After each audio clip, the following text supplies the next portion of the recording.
Good evening students. நம்ம class ஆரம்பிக்கலாம்.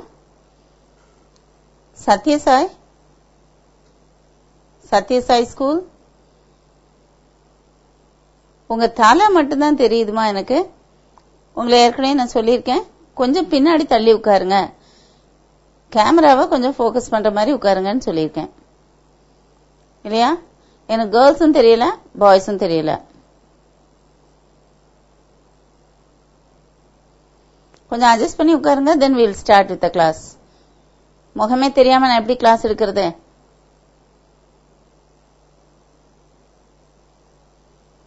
Girls எழுந்துறீங்க.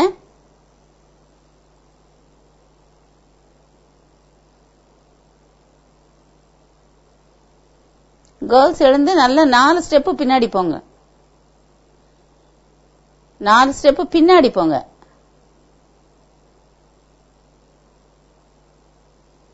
Girls எல்லாருமே எழுந்துறீங்க. எழுந்து அப்படியே 4 ஸ்டெப் பின்னாடி போங்க. அந்த சேர்ஸ் போட்டு அடுக்கி வச்சிருக்கீங்க, அது கிட்ட போய் உட்காருங்க. அப்படின்னா தான் எனக்கு வியூ கரெக்டா கிடைக்கும். சேர்ஸை ஒட்டி உட்காருங்க. நான் 2 பேர் தான் தெரியுறீங்க எனக்கு. லாஸ்ட் கேர்ள்ஸ் 2 கேர்ள்ஸ் தான் எனக்கு தெரியுறீங்க. குட். Very good. இப்ப எல்லாரும் என்னால பார்க்க முடியுதே. இந்த முன்னாடி இருக்கிற ஒரு கேர்ள் வந்து எனக்கு தெரியல இன்னும் கூட. 1 2 பேரு பாருங்க. எத்தனை கேர்ள்ஸ் வந்து உட்கார்றீங்க? இத்தனை நாளும் நீங்க எத்தனை பேர் இருக்கீங்கன்னு எனக்கு தெரியாதே இருந்தது இல்லையா? 9 கேர்ள்ஸ் இருக்கீங்க இப்போ நினைக்கிறேன். பின்னாடி இருந்து 9 கேர்ள்ஸ் என்னால பார்க்க முடியுது. இன்னும் எக்ஸ்ட்ராவா கேர்ள்ஸ் இருந்தீங்கன்னா இன்னும் கொஞ்சம் பின்னாடி தள்ளி உட்காருங்க. அதே மாதிரி பாய்ஸ் வந்து உங்களோட லெப்ட் சைடு இன்னும் கொஞ்சம் தள்ளி வாங்க.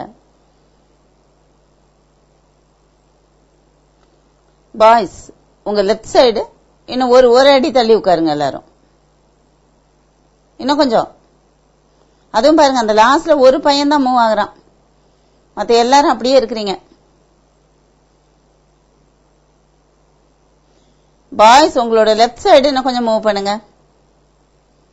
நீங்க எத்தனை பேர் இருக்கீங்கன்னு எனக்கு தெரிஞ்சாதான் நான் கிளாஸ் கண்டினியூ பண்ணுவேன்.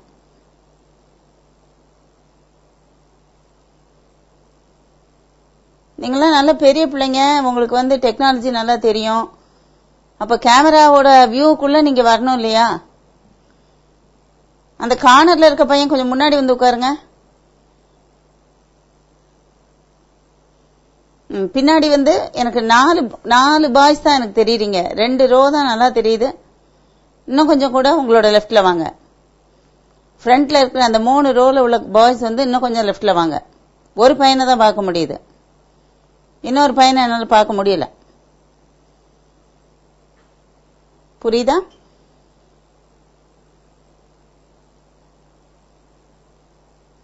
குட்.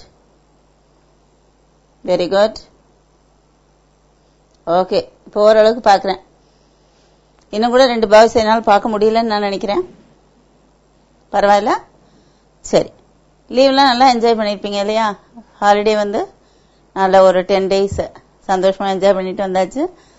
நம்ம ஆக்சுவலா வந்து கோஆர்டினேட் ஜியோமெட்ரி தான் இப்ப ஸ்டார்ட் பண்ணோம். மேட்ரிசஸ் வரைக்கும் முடிச்சிருக்கோம். As per our schedule we have to start with coordinate geometry இல்லையா?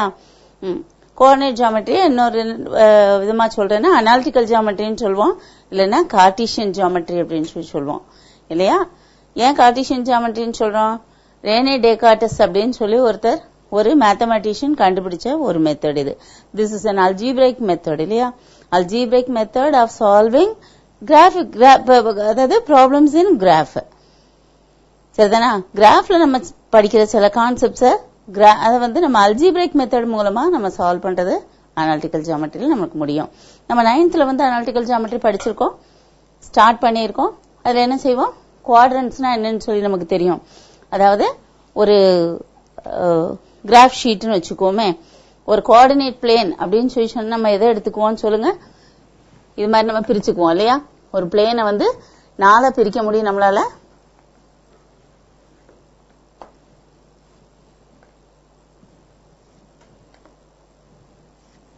இப்படி 4 பிரிக்கும் பொழுது எக்ஸ் ஆக்சிஸ், ஒய் ஆக்சிஸ், அதாவது ஹொரிசான்டல் ஆக்சிஸ் வந்து will be the x axis and vertical axis is the y axis.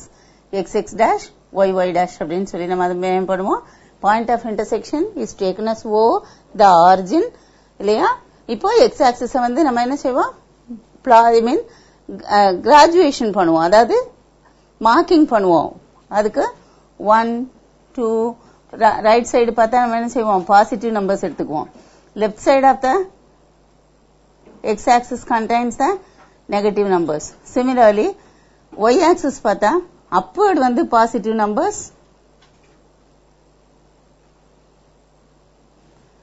Downward வந்து negative numbers இல்லையா.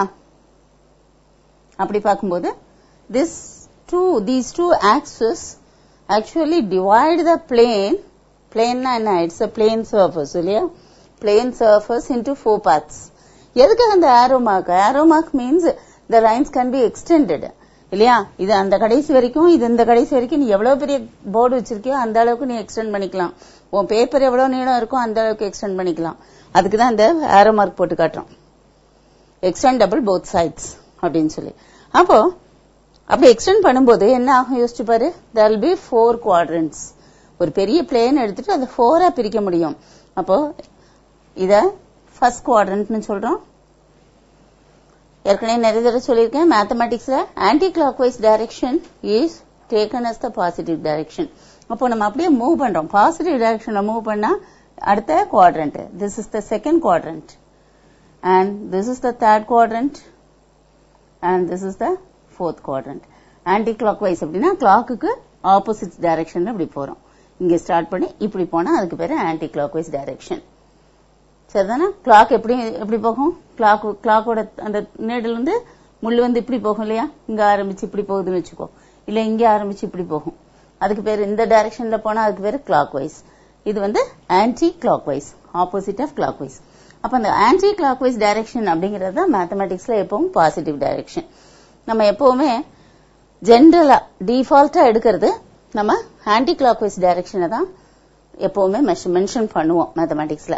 அப்படி எடுக்கும்பொழுது இந்த குவாட்ரண்ட்ஸ் எடுக்கும்பொழுது கூட இங்க வந்து என்ன, positive x axis positive y axis, அதனால பிளஸ் பிளஸ். எக்ஸ் குவாட்ரண்ட்டும் பாசிட்டிவா இருக்கும், ஒய் குவாட்ரண்ட்டும் பாசிட்டிவா இருக்கும் இல்லையா. அதுல இருந்து ஆரம்பிச்சு இப்படியே நம்ம போறோம், ஃபர்ஸ்ட் செகண்ட் தேர்ட் ஃபோர்த்னு. இங்க என்ன ஆகும், எக்ஸ் நெகட்டிவ் ஒய் பாசிட்டிவ், இங்க x and y both negative, இங்க எக்ஸ் பாசிட்டிவ் ஒய் நெகட்டிவ். இது நமக்கு தெரியும் இல்லையா. வேற என்ன படிச்சிருக்கோம், வாட் இஸ் த, இப்போ ஒரு பாயிண்ட் எடுத்துக்கிறோம்னு வச்சுக்கோ, ஒரு பாயிண்ட் எக்ஸ் ஒய் அப்படின்னு எடுத்தோம்னா இந்த எக்ஸ் கோஆர்டினேட்டுக்கு ஒரு நேம் இருக்கு, இட் இஸ் கால்ட் ஆப்சிசா இல்லையா. And the Y coordinate is taken as called as ordinate, abscissa and ordinate. ஞாபகம் இருக்கா அப்படின்னு பாருங்க. எக்ஸ் ஆக்சிஸ் எதாவது எக்ஸ் கோஆர்டினேட் ஆப்சிசான்னு சொல்லுவோம், ஒய் கோஆர்டினேட்டை வெறுமனே ஆர்டினேட் அப்படின்னு சொல்லி ஒரு பேர் கொடுக்கிறோம். அடுத்து என்ன படிச்சோம், distance formula. Suppose there are 2 points P x1 y1 and Q x2 y2 on this plane somewhere. P x1 y1 whose coordinates are x1 y1 and somewhere there is a Q whose coordinates are x2 and x2 y2. Now what is the distance between P and Q? அதுக்கு பேர் தான் distance formula. Distance formula என்ன, PQ is equal to, ஞாபகம் இருக்கா 9th படிச்சோம், square root of x2 minus x1 the whole square plus y2 minus y1 the whole square. இத மாத்தி எழுதலாம் அப்படியே, ஏன்னா ஹோல் ஸ்கொயரா இருக்கிறதுனால நீ x1 minus x2 போட்டாலும் x2 minus x1 போட்டாலும் ஒரே மாதிரி தான் வரப்போகுது ஸ்கொயர் பண்ணும்போது. So sometimes some books they use x1 minus x2 the whole square plus y1 minus y2 the whole square also. சரியா. அடுத்தது ஆரிஜின்ல இருந்து, இப்ப suppose there is a point x1 y1 and what is its distance from the origin which is 0 0. 0 0ல இருந்து ஒரு பாயிண்டோட distance என்ன அப்படின்னு பார்த்தா நம்ம x1 அப்படி வச்சுக்கலாம். ஆனா அந்த x2க்கு 0 போடும்போது 0 minus x1 the whole square அப்படின்னா என்ன, x1 the whole square minus x1 the whole square which is x1 square. அதே மாதிரி இது y1 square ஆகும். therefore OP is equal to square root of x1 square plus y1 square. ஏன்னா 0 0வை நம்ம எக்ஸுக்கும் yக்கும் substitute பண்றோம். சரிதானா? இதை வச்சு நம்ம வேரியஸ் சம்ஸ் செய்திருக்கோம். அந்த சம்ஸ் செய்யறதுக்கெல்லாம் நமக்கு என்ன properties of geometrical figures, geometrical plane figures நமக்கு தேவையா இருந்தது. அப்படிதானே? இப்போ ஒரு ஸ்கொயர் எடுத்தோம்னா all the 4 sides are equal and the length of the diagonals are equal. The diagonals bisect each other at right angles. இந்த மாதிரி எல்லாம் எடுத்து நம்ம யூஸ் பண்ணோம் இல்லையா? இதே இது ரெக்டாங்கிள் எடுக்கும்போது diagonals are equal, opposite sides are equal. parallelogram எடுக்கும் பொழுது நமக்கு diagonals are not equal இல்லையா? அடுத்ததுபடியா இன்னொன்னு ராம்பஸ். ராம்பஸ் இருக்கும் பொழுது we have all the 4 sides equal and the diagonals not equal இல்லையா? இந்த ப்ராப்பர்ட்டிஸ் எல்லாம் நம்ம யூஸ் பண்ணோம். யூஸ் பண்ணி என்ன செய்தோம் நம்ம? we found out certain results இல்லையா? இப்ப பார்க்கலாம். அதோட அடுத்த ஸ்டெப்புக்கு நம்ம இப்ப போக போறோம். சரியா? அனலிட்டிக்கல் ஜியோமெட்ரியோட அடுத்த ஸ்டெப்புக்கு போக போறோம். என்ன அப்படின்னு பார்க்கலாம்.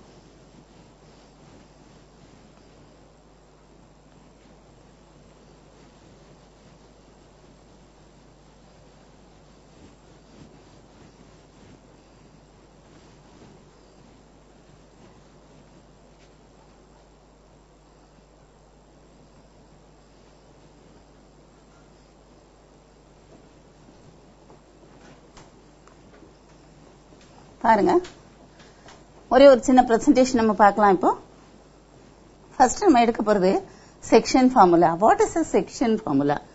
செக்ட், SECT, செக்ட் அப்படின்னாலே பார்ட்டிஷன், கட் பண்றது இல்லையா? கட் பண்றது தான் நம்ம என்ன சொல்றோம் சாதாரணமா மேத்தமேட்டிக்ஸ்ல அந்த SECT அப்படிங்கிற அந்த வேர்டை நம்ம யூஸ் பண்றோம். சரியா? அப்போ செக்ஷன் ஃபார்முலா அப்படின்னா என்னன்னு பார்க்கலாம். பாருங்க, ஒரு சின்ன பிரசன்டேஷன் பார்த்துக்கலாம்.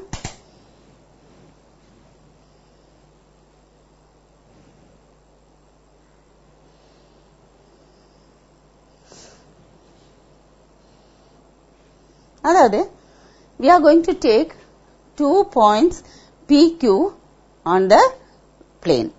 ஏதாவது 2 பாயிண்ட்ஸ் எடுத்துக்குவோம். பாரு,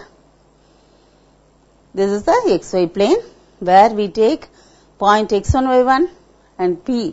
அதாவது P is the point x1 y1 and Q is the point x2 y2. அது மாதிரி எடுத்துட்டு we are going to take actually another point. We are going to take another point. See, we are going to join P1, அதாவது PQ. We are going to join PQ. சரியா? இந்த PQ எடுத்துட்டு இங்க we are going to take one more point. The join of PQ is here. We are going to take one more point M. M னு ஒரு point எடுத்துக்குவோம். இந்த point and what ratio does this point M divide PQ? சரியா? அந்த ரேஷியோவை கண்டுபிடிக்க போறோம். அப்படி கண்டுபிடிக்கும் பொழுது we actually assume that is ratio to be L is to M. That is, we take PM is to MQ is equal to L is to M. இப்படி இருந்தா what are the coordinates of M? What are the coordinates of M? அப்ப என்ன சொல்லணும்? We are going to find out the coordinates of a point M which divides the join of PQ in the ratio L is to M. இது ஏற்கனவே படிச்சிருப்பீங்க. அவசியப்பட்டா நான் ஒரே ஒரு தடவை உங்களுக்கு வந்து I will take the derivation of part of it. என்ன செய்றோம்? PQ ல இருந்து we are going to draw two perpendicular lines to the x-axis. சரியா? Then we draw one from M also. Then we draw perpendiculars to these 2 lines from these 2 points also. சரிதானா? நமக்கு ஏற்கனவே படிச்சிருக்கு தெரியும். The triangle, அதாவது இது P, இது வந்து M இல்லையா? M வெளியே எழுதிக்கோமா? P, M. இந்த intersection of pointsக்கு நம்ம வேணா ஏதாவது ஒரு பேர் கொடுத்துக்கலாம்.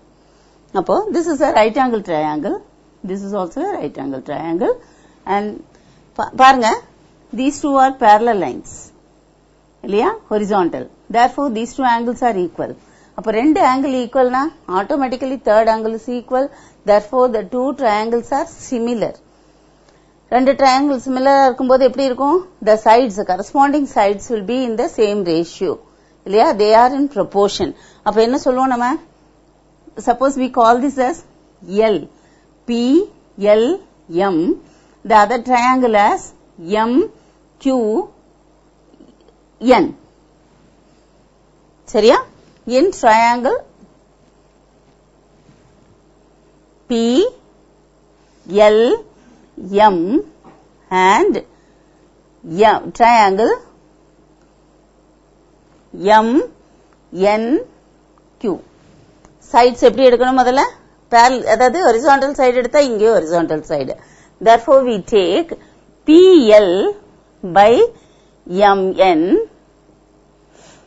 is equal to, அடுத்து y axis, அதாவது vertical line எடுங்க, ML by QN, ML by QN is equal to, பாருங்க இது P, PM by MQ, PM by MQ. ஆனா அந்த PM by MQ என்ன, it is L by M.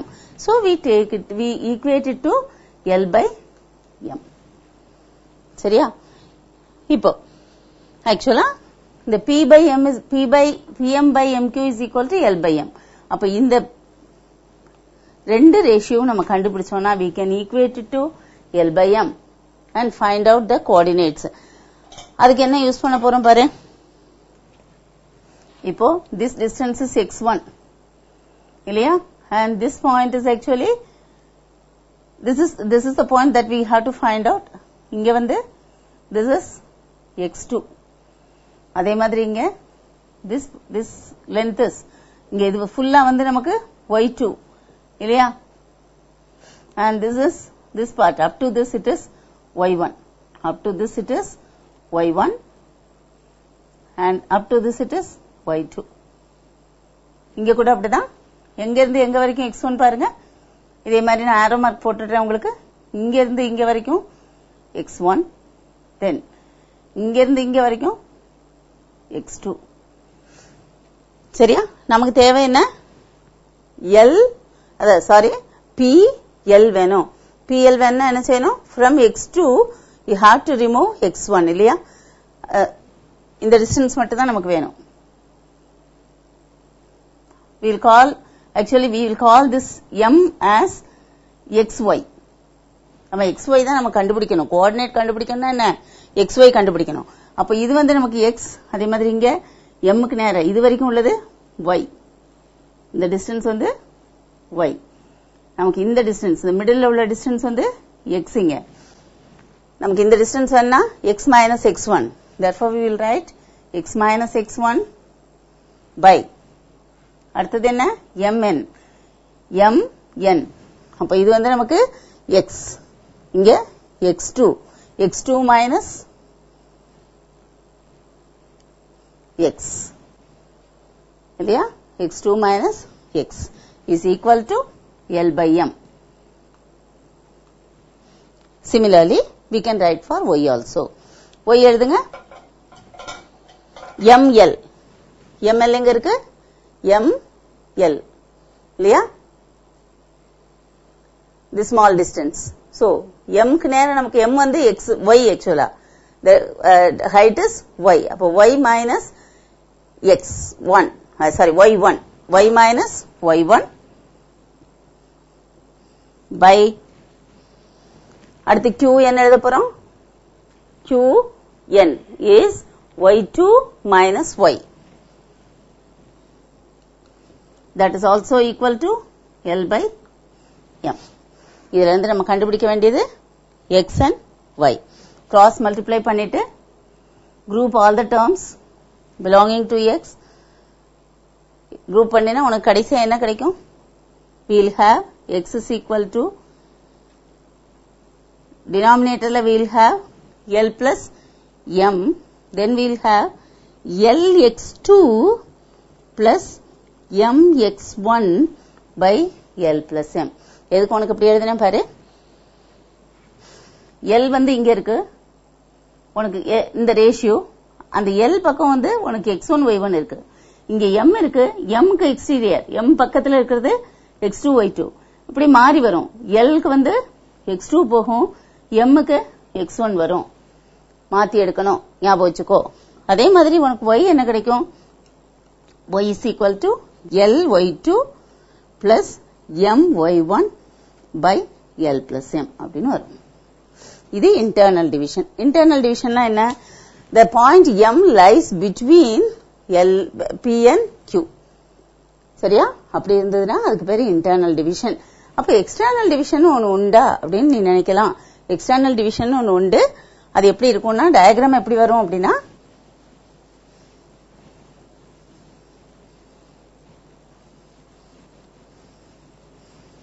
பாரு,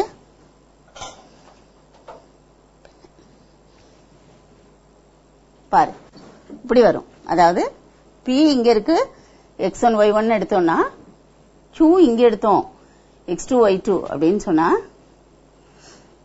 x will be, that is the point m will be outside pq. புரியுதா? இதுக்கு பேரு external division. அப்படி எக்ஸ்டர்னல் டிவிஷன் எடுக்கும் பொழுது we actually have minus in both numerator and denominator here. சரியா? அப்போ lx2 minus mx1 by l minus m. Similarly here y is equal to ly2 minus my1 by l minus m. சரியா? நம்ம mostly we concentrate only on internal division. சரியா? இது போக இத வேற இடத்துல எங்க அப்ளை பண்ணலாம் அப்படிங்கறத பார்க்கலாம். நம்ம எப்படி டிஸ்டன்ஸ் ஃபார்முலாவை அப்ளை பண்ணிட்டு ஆரிஜின்ல இருந்து அப்படின்னு சொல்லிட்டு கண்டுபிடிச்சோம் இல்லையா, அதே மாதிரி suppose I have a mid point, I have to find out the mid point of the join of PQ. Mid பாயிண்ட்னா என்ன, மிட் பாயிண்ட் என்ன பண்ணுது, it divides the segment PQ into two equal parts. அப்ப L is to M எப்படி எடுக்கணும், we'll have 1:1 இல்லையா. பாரு, suppose this is PQ and M is the midpoint னு வெச்சுக்கோ. அப்போ இது 1:1. L is equal to 1, M is equal to 1. அப்போ XY எப்படி போடுவ? As usual, P is X1, Y1 and Q is X2, Y2. நான் ஏற்கனவே சொல்லியிருக்கேன், இப்படி மாத்தி எடு அப்படின்னு சொல்லியிருக்கேன். இந்த 1 வந்து இங்க இந்த X1 யோட இது வரணும். அப்போ x is equal to x1 into 1. அப்ப x1 plus then 1 into x2. x2 by 1 plus 1, it is 2. Similarly, y is equal to y1 plus y2 by 2. அப்ப midpoint எப்படி இருக்குமா, x1 plus x2 by 2, y1 plus y2 by 2. இது midpoint formulaன்னு சொல்லுவோம். சரியா? இந்த ரெண்டு use பண்ணிட்டு, இந்த ரெண்டையுமே நம்ம ஐ மீன் ரேஷியோ முதல்ல யூஸ் பண்ணலாம். யூஸ் பண்ணி we can find out the centroid of a triangle. Centroid நம்ம படிச்சிருக்கோம். What is the centroid of a triangle? Centroid is the meeting point of the medians. Meeting point of the medians. Mediansனா என்னமா? Median is a line that joins the vertex, one vertex of a triangle to the midpoint of the opposite side of the vertex. இல்லையா? அப்ப எப்படி இருக்கும்?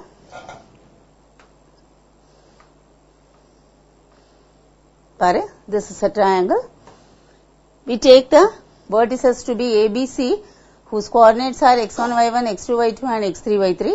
இப்படி இருந்தது அப்படின்னா நமக்கு centroid எங்க இருக்கும் அப்படின்னு பாரு. we'll take the midpoints of the three sides DEF, then we'll join the opposite vertex to the particular midpoints. இது மூணு தான் medians. இந்த medians meet பண்ற அந்த பாயிண்ட்க்கு பேரு point of intersection of the medians is called the centroid. We denote it by G. நம்ம இன்னொன்னு படிச்சிருக்கோம், என்ன தெரியுமா? A centroid divides each median in the ratio 2:1 அப்படின்னு படிச்சிருக்கோம். அப்போ மற்ற மீடியன்லாம் எடுத்துருவோம். நமக்கு ஒரே ஒரு மீடியன் வச்சுட்டு நம்ம ஒர்க் அவுட் பண்ணிடலாம். சரியா? ரைட். இப்போ இந்த ஜியோட வெர்டிசஸ் என்னவா இருக்கும் அப்படின்னு பார்த்தா பாரு, ஜியோட வெர்டிசஸ் நமக்கு தெரியறதுக்கு முன்னாடி if you want to find the vertex of, that is vertices of G, you should know the vertices of A and D. இல்லையா? coordinates of A and D. coordinates of A and D தெரியணும். Sorry, not vertices, coordinates of A and D நமக்கு தெரியணும். A ஓட coordinates தெரியும், D ஓட coordinates கண்டுபிடிக்க முடியுமா? முடியும். because it is the midpoint of BC. இப்போ BC ஓட midpoint coordinates என்ன? x1 plus x2 by 2, y1 plus y2 by 2. இங்க ஆனா x2, y2, x3, இங்க y2, y3 இருக்கு. therefore we will have x2 plus x3 by 2, y2 plus y3 by 2. இப்ப ratio என்ன? 2:1. அப்ப L is equal to 2, N is equal to M is equal to 1 அப்படின்னு எடுத்துட்டு this is x1 y1. இங்க x2 y2 க்கு பதிலா you should take x1 plus x3, sorry, x2 plus x3 by 2 and y2 plus y3 by 2. இல்லையா? அது substitute பண்ணி பாரு. the coordinates will be like this. Centroid எப்படி வருமா? x1 plus 2 into, அதாவது இந்த 1 வந்து x1 ஓட போயிரும், இந்த 2 வந்து இந்த x2 plus x3 by 2 ஓட போகும். அதே மாதிரி y2 க்கு வரும். அப்ப என்ன ஆகும்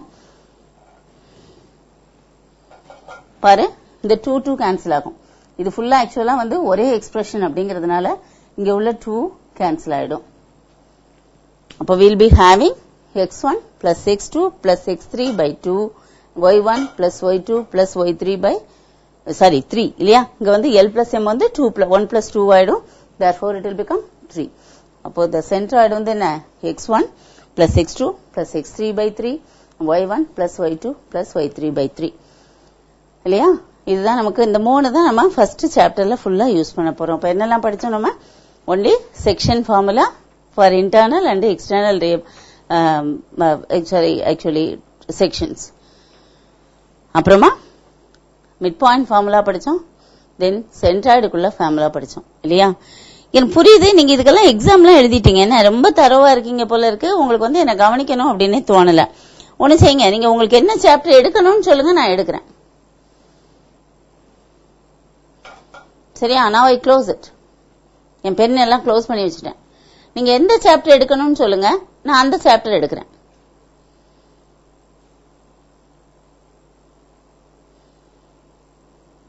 ஏன்னா too much of disturbance is actually annoying the teacher. பாய்ஸ்க்கு இன்னமும் நான் பேசுறது காதுல கேட்கவே இல்லை அப்படின்னு எனக்கு தெரியுது. சொல்லுங்க, என்ன சாப்டர்ல டிஃபிகல்ட்டி, எந்த சாப்டர் உங்களுக்கு இன்ட்ரெஸ்டிங்கா இருக்கு, எந்த சாப்டர் எடுத்தா கவனிப்பீங்கன்னு சொல்லுங்க, அந்த சாப்டர் நான் எடுக்கிறேன்.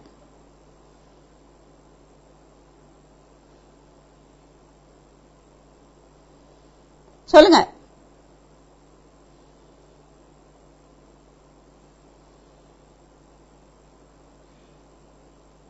உங்க கோஆர்டினேட்டர் வர சொல்லி பேசவா நானு?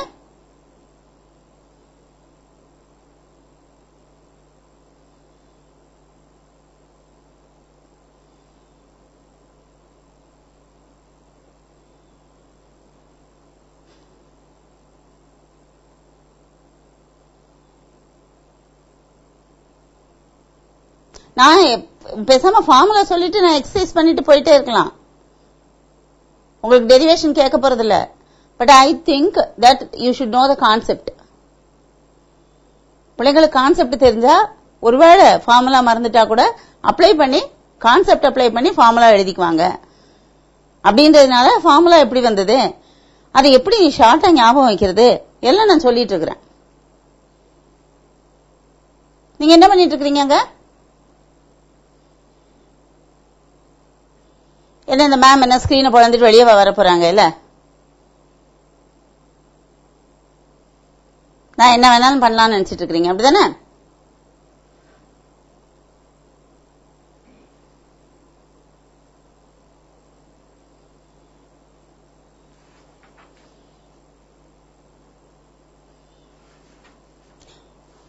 எனக்கு தெரியும் நீங்க இதெல்லாம் முடிச்சிட்டீங்க அப்படின்னு தெரியும். ஆனா யோசிச்சு பாரு, ஒருவேளை ஏதோ ஒரு சின்ன கான்செப்ட் நான் வந்து எக்ஸ்ட்ராவா உனக்கு சொல்லலாம். உனக்கு தெரிஞ்சதை விட தெரியாத ஏதோ ஒரு விஷயத்த நான் சொல்லலாம், இல்ல உனக்கு தெரிஞ்ச மெத்தடை விட உனக்கு தெரியாத ஒரு மெத்தட், ஈஸியான மெத்தடை நான் சொல்லி தரலாம். அது கவனிக்க மாட்டியா? சரி, அப்ப இந்த சமயம் இப்படின்னு செய்யலாமா அப்படின்னு ஒரு எண்ணம் வராதா?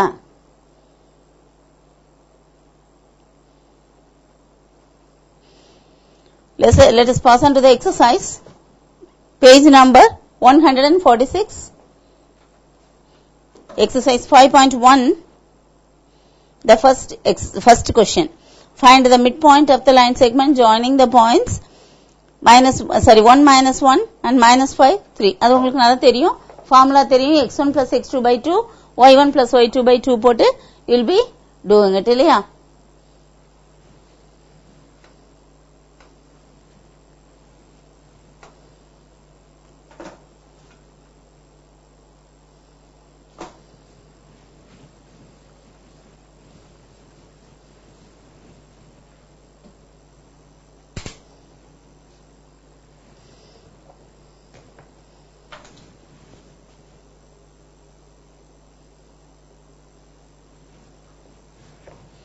என்ன கொடுத்திருக்காங்க? 1 minus 1 and minus 5, 3. அப்போ மிட் பாயிண்ட் நம்ம ஃபார்முலா முதல்ல எழுதி காட்டணும். என்ன சில சமயம் நான் சொல்லியிருக்கேன், மிட் பாயிண்ட்டுக்கு வந்து ஃபார்முலாக்கு வந்து you'll be having some mark. x1 plus x2 by 2, y1 plus y2 by 2, which is equal to 1 minus 5 by 2, minus 1 plus 3 by 2, which is equal to minus 4 by 2, so it is minus 2. You get 2 by 2, which is 1, minus 2, 1. Similarly, you can do the next. 0, 0 இருக்கிறதுனால ரொம்ப easy. The next one, the answer will be 0 plus 0 by 2, 0 plus 4 by 2, இல்லையா? Which is equal to 0 and 2. இது அடுத்த question. Second question போலாம். Find the centroid. அதான் நமக்கு formula தெரியும், x1 plus x2 plus x3 by 3, y1 plus y2 plus y3 by 3. இப்போ அந்த கொடுத்திருக்க ட்ரையாங்கிளோட வெர்டிசஸ் எழுதிக்கலாம். 1 3 2 7 12 minus 16. சென்ட்ராய்டு கண்டுபிடிக்க சொல்லியிருக்காங்க. ஃபார்முலா ஒரு தடவை எழுதிக்கோங்க. Centroid is x1 plus x2 plus x3 by 3, y1 plus y2 plus y3 by 3, which is equal to 1 plus 2 plus 12 by 3, 3 plus 7 minus 16 by 3. பாரு, 12 plus 3, 15 by 3. இங்கே 10 minus 6 by 3. That is 5 minus 2. This is the centroid. இதோட second part நீங்களே செய்திருவீங்கன்னு தெரியும். நீங்க ரொம்ப புத்திசாலிங்க, ஏற்கனவே exam எழுதிட்டோங்கிற மெதப்பில் இருக்கீங்க இல்லையா?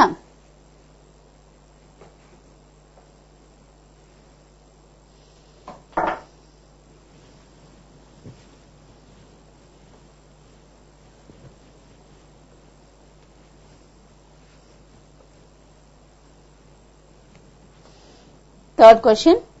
The center of a circle is at minus 6 4. If one end of a diameter of the circle is at the origin, find the other end அப்படின்னு கொடுத்திருக்காங்க. அப்படின்னா என்ன அர்த்தம்? முதல்ல ஒரு சர்க்கிள் போட்டு பார்க்கலாம்.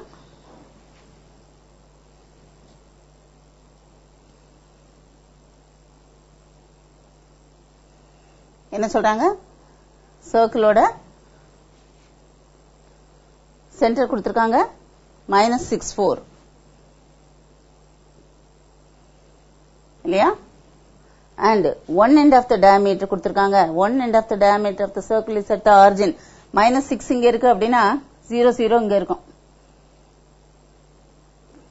இல்லையா? we can call it as A, this as B, which is x1 y1. நமக்கு தெரியும் center is the midpoint of the diameter. Center of a circle is the midpoint of a diameter இல்லையா? அதை நம்ம இங்க use பண்ண போறோம். therefore இது நம்ம x2 y2 அப்படின்னு நம்ம எடுத்தோம் அப்படின்னா x1 plus x2 by 2 comma y1 plus y2 by 2 is equal to minus 64 இல்லையா midpoint தான் minus 64 இப்படி எடுத்துட்டு now substitute you will get x1 y1 இப்போ x1 இருக்கு y1 க்கு பதிலா sorry x2 க்கு பதிலா 0 therefore this implies that x1 by 2 இது ரெண்டு ஆட் பண்ணோம்னா y1 by 2 is equal to minus 6 by 4 which implies that x1 by 2 is equal to minus 6 அதாவது comparing the coordinates x coordinate and y coordinate are equating the coordinates you can say so x1 by 2 equal to minus 6 and y1 by 2 is equal to 4 which implies that x1 is equal to minus 12 and y1 is equal to 8 therefore the other end of the diameter is minus 12 8 வேணா substitute பண்ணி நீங்க பாத்துக்கலாம் minus 12 plus 0 by 2 is 6 minus 6 then 8 plus 0 by 2 is 4 fourth question if the centroid அதே question அதே மாதிரி தான் if the centroid of a triangle is at 1 3 if two of the vertices are minus 7 6 and 8 5 then find the third vertex ரெண்டு vertex கொடுத்துட்டாங்க x1 y1 and x2 y2 are given நம்ம கண்டுபிடிக்க வேண்டியது x3 y3 but அதுக்கு help பண்றதுக்கு நமக்கு சென்ட்ராய்டும் கொடுத்திருக்காங்க அப்ப என்ன செய்யலாம் x coordinates y coordinates கண்டுபிடிச்சு we can equate the x coordinates and the y coordinates இல்லையா a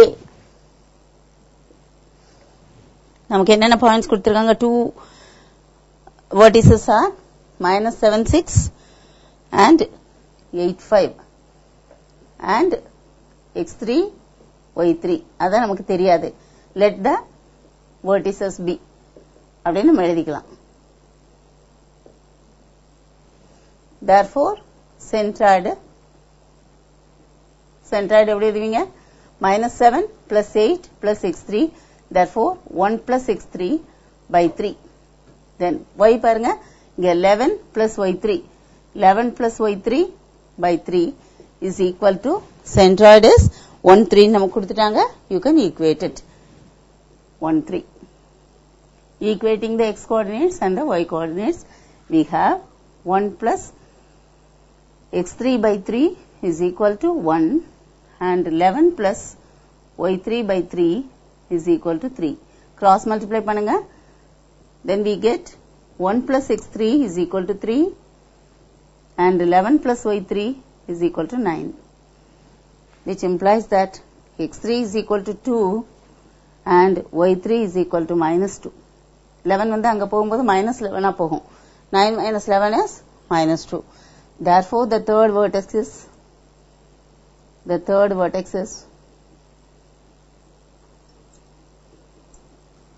2 comma minus 2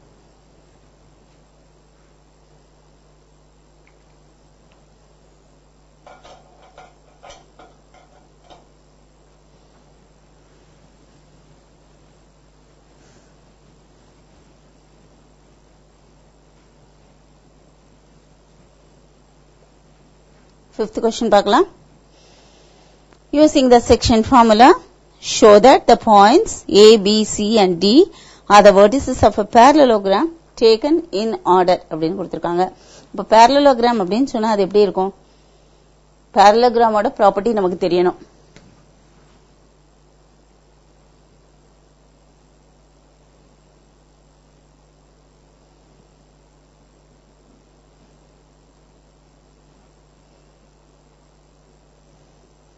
என்ன ப்ராப்பர்ட்டி தெரியணும் நமக்கு first one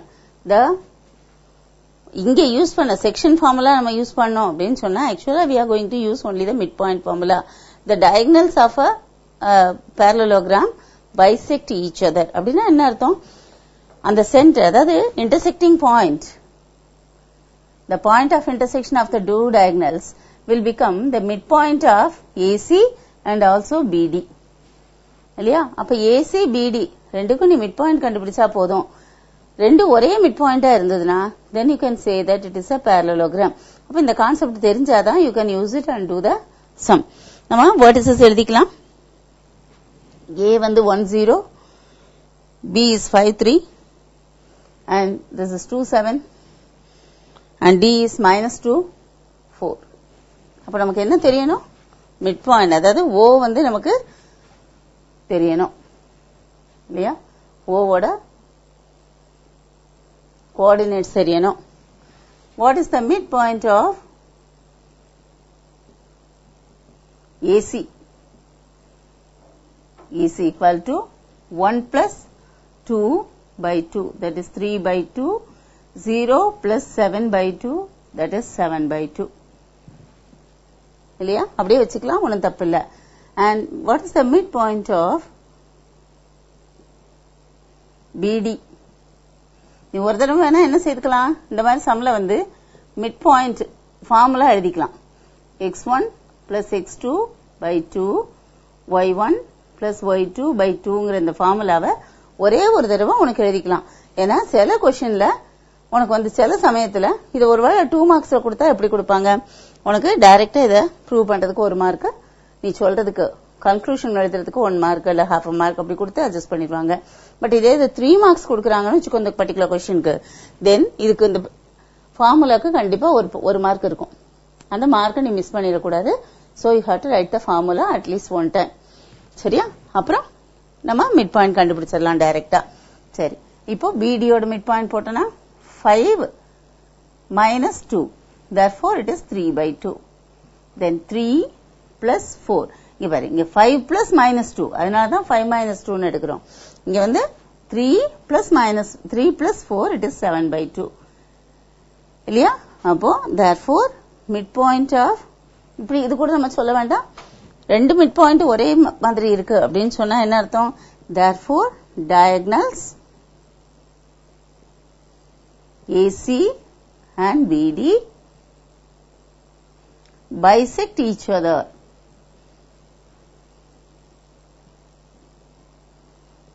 at 3 by 2, 7 by 2. Hence, ABCD is a parallelogram. சரியா?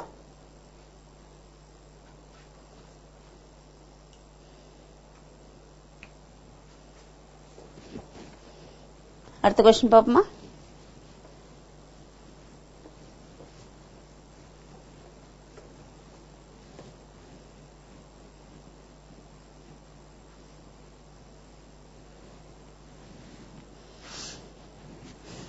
Sixth question பாருங்க. Find the coordinates of a point which divides the line segment joining 3, 4 and minus 6, 2 in the ratio 3:2 externally அப்படின்னு கொடுத்திருக்காங்க. அப்போ external division நம்ம minus போட்டுக்கணும் அப்படின்னு சொல்லி சொன்னேன் இல்லையா? ரைட், முதல்ல நம்ம எழுதிக்கலாம்ல.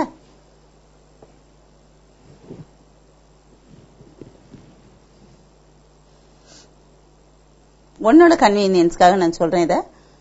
சரியா? 3, 4 and minus 6, 2.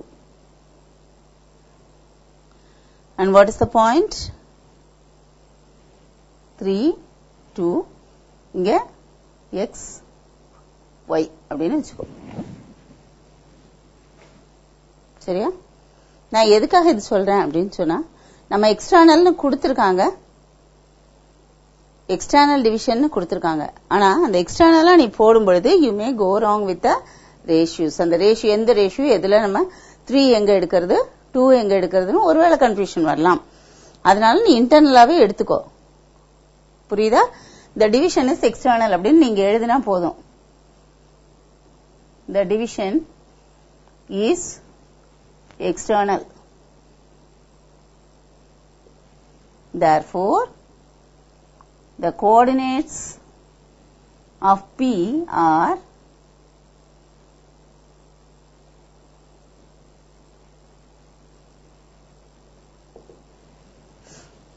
எப்படி எழுதணும்னு சொல்லியிருக்கேன், மாறி வரணும்னு சொல்லியிருக்கேன் இல்லையா? அதாவது L is to M அப்படின்னு எடுத்திருந்தோம்னா L x2 minus M x1 by L minus M, L y2 minus M y1 by L minus M. சரியா? இப்போ நீ உன்னோட ரெஃபரன்ஸுக்கு இதை L, இதை M, இது X1, Y1, X2, Y2 அப்படின்னு உன்னோட ரஃப் காலம்ல போட்டுக்கோ. சரியா? இப்போ எழுதும்போது you can substitute and find out the coordinates.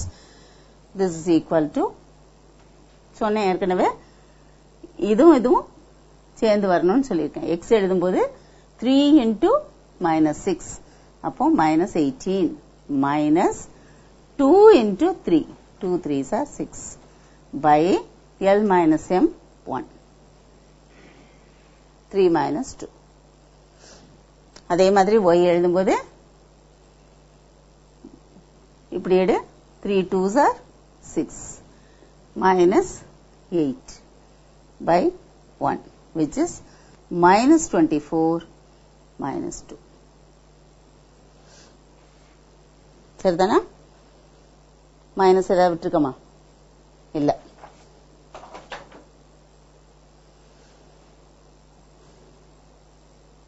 அடுத்து போயிடலாமா?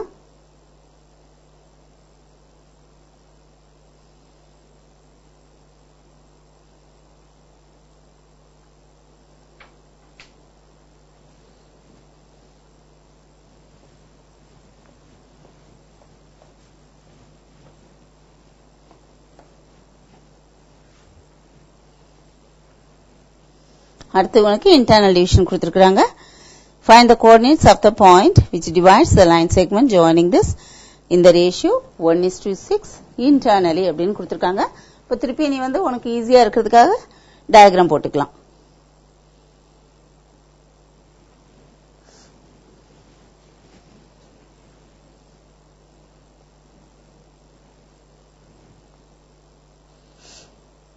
-3 5 4 minus 9 pxy 1:6. This is L, this is M. அப்போ PS அப்படின்னு டைரக்டா எழுதிக்கலாம். L x2 plus M x1 by L plus M. Then L y2 plus M y1 by L plus M.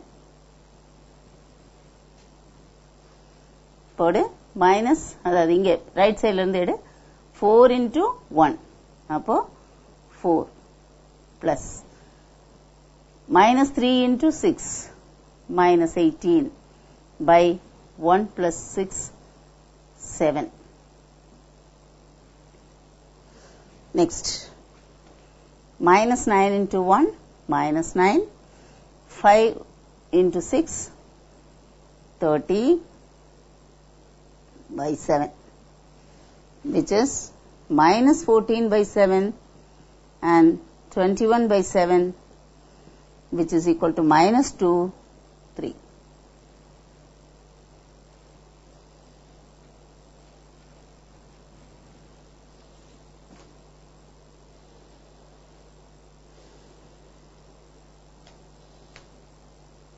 Students, உங்களுக்கு ஒரு request, சரியா? நீங்க இன்னைக்கு டிசைட் பண்ணிக்கோங்க, உங்களுக்கு எத்தனை சாப்டர் நீங்க முடிச்சிருக்கீங்க எனக்கு எதுவும் தெரியல. Actually I wish to continue as such. எனக்கு வந்து அப்படியே சீக்வன்ஸா போயிடலாம் அப்படின்னு நான் நினைக்கிறேன். இல்ல இதெல்லாம் நாங்க பண்ணிட்டோம் ஏற்கனவே, we are well versed with all these concepts அப்படின்னு நினைச்சீங்கன்னா நாளைக்கு என்ன சாப்டர் வந்து பண்ணணும் அப்படிங்கறத வந்து you please let me know through your coordinator. ஏன்னா எங்க ஸ்டாஃப் வந்து டெய்லி உங்ககிட்ட பேசிட்டு இருக்காங்க.